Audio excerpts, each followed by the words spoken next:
Boa noite, amados, queridos, como vocês estão? Na medida do possível, eu espero que muito bem.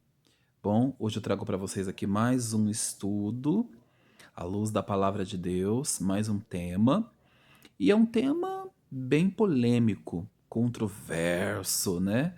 É um tema e que eu acredito que venha calhar nos dias de hoje, né? Eu confesso que eu tive muita dificuldade de entender isso que eu vou passar para vocês hoje, porque esse tema ele entrava em conflito com os meus desejos, com as minhas vontades, né? Eu tinha muita dificuldade em entender isso daqui. Por isso eu tenho certeza que o que eu vou dizer aqui hoje também vai entrar em conflito com os desejos, as vontades, né, de muitas pessoas. Porém, quando eu tive um esclarecimento sobre isso, à luz da palavra de Deus, eu pude entender que esse tema ele pode ser perigoso se praticado fora do contexto, fora daquilo que Deus ordenou, fora do propósito de Deus. Afinal de contas, qual é o tema? Eu dei um nome aqui para ele, né? Tragédias espirituais e físicas que o sexo pode trazer. Isso mesmo, o sexo. Robson, mas o sexo não é algo bom? O que a ciência diz sobre o sexo? Sim, o sexo ele é muito bom, ele traz prazer para o homem. E dentro ali da pirâmide de necessidades básicas do homem, né? As necessidades fisiológicas, que é comer, enfim, ter um bom relacionamento interpessoal com as pessoas, né? Dentro ali do contexto de socialização, né? Comunhão mesmo com a sociedade, enfim, né? Todas as necessidades do homem, a necessidade de ali a dignidade do homem, enfim, né? Enfim, o sexo também faz parte de uma das necessidades, até as necessidades fisiológicas, né? Enfim, do homem ali urinar, enfim. Mas tem também essa necessidade de ter a relação sexual, que faz parte dessa pirâmide, né? Então, assim, a ciência diz que o sexo é bom. De certa forma, de fato, na verdade, o sexo é bom. Ele é prazeroso, desde que praticado da maneira correta. E qual seria a maneira correta? Dentro do contexto de uma união, aliança, dentro daquilo que Deus estabeleceu, certo? Praticando o sexo dessa forma, aí sim, aí o sexo pode ser prazeroso. Ele, não, na verdade ele será prazeroso, mas ele pode trazer diversos benefícios para o homem, né? Sendo praticado dentro do contexto que Deus estabeleceu, certo? Então, amados, quem criou o sexo? Deus. Quem criou o prazer? Deus. Deus, sendo o criador de todas as coisas, criou o sexo. Aliás, Deus, ele tem prazer na nossa felicidade. Deus quer que nós sejamos felizes. Ele tem prazer nisso. Ele tem prazer em nos abençoar. Desde que, claro, nós sigamos também, né, aquilo que ele estabeleceu, porque ele sabe o que é melhor para nós, certo? Deus é soberano. Deus é o legislador supremo, né? Então, ele sabe de todas as coisas, certo? Então, quem criou o sexo? Deus. Onde nós vemos isso? Em sua palavra. Então eu vou ler para vocês aqui Gênesis 1, Gênesis capítulo 1, versículos 26 e 27, em que Moisés diz o seguinte: E disse Deus: Façamos o homem à nossa imagem, conforme a nossa semelhança, e domine sobre os peixes do mar, e sobre as aves dos céus, e sobre o gado, e sobre toda a terra, e sobre todo réptil que se move sobre a terra. 27. E criou Deus o homem à sua imagem, a imagem de Deus o criou, homem e mulher os criou. 28. E Deus os abençoou, e Deus lhes disse: Frutificai e multiplicai-vos. Frutificai aqui tem a ver com prazer. Tem um prazer, regozijo, né? E além disso, multiplicai-vos, né? Procriem, e enchei a terra e sujeitai-a, e dominai sobre os peixes do mar, e sobre as aves dos céus, e sobre todo animal que se move sobre a terra. Então aqui está claro que Deus criou o sexo, né? Ele abençoou o homem e a mulher com esse presente, ele disse que eles poderiam ter prazer nisso, que eles teriam que ter prazer nisso, e além disso eles poderiam o quê? Procriar, multiplicar. Então, diante desse contexto aqui, o Paulo, o apóstolo Paulo, quando ele teve um esclarecimento muito grande sobre esse contexto do sexo, essa questão do sexo, enfim, fora desse contexto de aliança, do casamento, ele deu muitos conselhos para os cristãos primitivos ali, né, enfim. E vejam só o que ele diz lá no livro de 1 Coríntios 7, capítulo 7, versículo 8. Digo, porém, aos solteiros, isso serve para mim também, viu, gente? Porque eu sou solteiro. Esse estudo aqui também serve para mim, como eu disse para vocês. Digo, porém, aos solteiros e às viúvas que lhes é bom se ficarem como eu. Como assim? Como eu. Paulo, aqui no caso, ele está falando sobre abstinência sexual, né? Ele está dizendo que aqui ele não praticava o sexo fora desse contexto de aliança. Ele não tinha uma vida sexual ativa, nem de masturbação, nada disso, certo? Então, assim, o que ele disse aqui? Que lhes é bom se ficarem como eu, mas se não podem conter-se, ou seja, vocês não conseguem se segurar, casem-se. Porque é melhor casar do que abrasar-se. Então ele fala, é melhor, se você não consegue controlar teu desejo, a tua vontade, é melhor você casar logo de uma vez, do que abrasar-se. Mas o que é abrasar-se? Significa queimar, ceder as paixões, né? As vontades, os desejos, as vontades da carne, né? A luxúria, enfim, isso significa abrasar-se. E lá no livro, né, de 1 Coríntios 7, versículos 1 e 2, ele diz o seguinte: Ora, quanto às coisas que me escrevestes, bom seria que o homem não tocasse uma mulher. Mas, por causa da fornicação, cada um tem a sua própria mulher, e cada uma tem a seu próprio marido. Olhem só que interessante. Aqui ele está dizendo que tanto o homem quanto a mulher deve respeitar os limites do outro, não para o homem não tocar na mulher. Nos dias de hoje, se um homem toca uma mulher sem a autorização da mesma, nós consideramos isso como um abuso, uma violação, é um abuso. Um homem toca uma mulher, enfim, é um abuso. E também vice-versa, se uma mulher toca um homem sem o consentimento do mesmo, sem uma autorização, é abuso. Você está abusando dessa pessoa, certo? Você está violando o corpo dessa pessoa, né? Inclusive hoje em dia tem uma frase muito famosa, né, que as pessoas dizem: "Ah, meu corpo, minhas regras", né? Então se você toca o corpo da outra pessoa sem autorização, isso já é considerado um abuso. E Paulo está dizendo aqui, ó, não é bom que o homem toque o corpo da mulher. E vice-versa, nem a mulher toque o corpo do homem. É abuso. E o que significa então fornicação? Eu disse para vocês, né? Lá que eu disse aqui para vocês, eu li aqui, né? Mas por causa da fornicação, cada um tem a sua própria mulher e cada mulher tem a seu próprio marido. Então, o que é fornicação? A fornicação seria o ato sexual fora do contexto do casamento, né? Seria entre cônjuges ali, seria o pecado da luxúria, o pecado da carne, né? O sexo fora do casamento. Quando a pessoa tem uma vida sexual ativa, com diversos parceiros, parceiras, fora do contexto do casamento, fora do contexto de uma aliança que Deus estabeleceu no caso, tá, gente?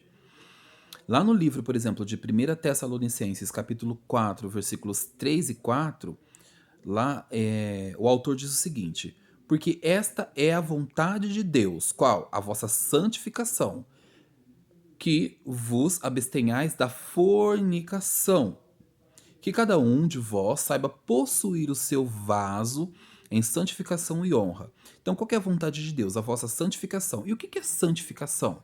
Separação, né? Algo separado do quê? Aqui no caso seria do mundo. Porque o que o mundo prega hoje em dia? Quais são as ideologias do mundo? Faça aquilo que você tem vontade. Siga os seus próprios desejos, os seus próprios interesses. Seja feliz, não importa como. Olha que frase mais diabólica. Seja feliz, não importa como, as consequências. Vai lá e quebra a cara mesmo. Faz o que você tem vontade. Inclusive, esse é um princípio satânico. Se vocês pesquisarem na Wikipédia, vocês pesquisem na Wikipédia depois. Satanismo Lavey. L-A-V-E de escola Y. Satanismo Lavey. Um dos princípios satânicos é: faça a sua própria vontade. Siga os seus desejos, os seus interesses. Esse é um princípio satânico. Que você siga suas próprias vontades. Não importa as consequências. Isso não é bíblico, isso não vem da parte de Deus, a gente precisa ter cuidado. Então, o mundo diz: faça o que você tem vontade, seja feliz, não importa como, né? Vai lá, faz tudo. Enfim, só que Deus diz o seguinte: não siga o mundão, não faça aquilo que o mundão faz, as ideologias desse mundo. Separe-se disso para um propósito maior. Então, a santificação é a separação para um propósito maior, para você fazer a vontade de Deus, porque Deus é soberano, Deus é o legislador supremo. Então, ele sabe o que é melhor para nós, por isso que ele pede para que nós aqui nos abstenhamos da fornicação, como diz para vocês, ato sexual que é fora do contexto do casamento, pecado da luxúria, da carne, né? E que cada um de vós saiba possuir o seu vaso, ou seja, o seu corpo, em santificação, que seria a separação, e honra. Honre o seu corpo, respeite os seus limites, não fique com qualquer um, certo? Guarda o teu coração, guarda as suas emoções, questão de inteligência. Mas nós sabemos que nem todos conseguem, por exemplo, ter uma vida de abstinência sexual, né? Não praticar pornografia. Hoje em dia o vício da pornografia, da masturbação, ele é muito veemente nos nossos tempos. Então é muito difícil às vezes a pessoa conseguir se abster da pornografia, da masturbação, da fornicação. Mas isso tem um motivo, certo? Então qual que é o conselho que Paulo dá aqui? O conselho que Paulo dá para todos nós, né? Isso serve para mim também. Lá no livro de 1 Coríntios 7,7, Paulo diz o seguinte: porque quereria que todos os homens fossem como eu mesmo, mas cada um tem de Deus o seu próprio dom, certo? Um de uma maneira e outro de outra. Então cada um tem o seu próprio dom, um de uma maneira, outro de outra. Tem aqueles que conseguem se controlar, aqueles que conseguem se abster, levar uma vida, por exemplo, celibatária. Outros não conseguem. Mas o conselho que ele dá aqui é o seguinte, né? Eu gostaria que todos os homens fossem como eu, mas cada um tem o seu próprio dom, uns de uma maneira, outros de outra. E ele continua lá no versículo 9. Mas se não podem conter-se, ele reforça: casem-se, é melhor se casar, porque é melhor casar do que abrasar-se, como disse para vocês. É melhor do que vocês se queimarem, entendeu? É melhor. E aí, quais seriam então as consequências, né? Quando nós não fazemos a vontade de Deus, aquilo que Deus pede, quais seriam as consequências desses atos? Né? Quais seriam então? Por quê, né? Eu digo isso? Porque Deus ele tem a sua vontade, ele sabe o que é melhor para nós, certo? E quando nós não seguimos a vontade de Deus, algumas coisas acontecem em nossa vida, algumas consequências, né?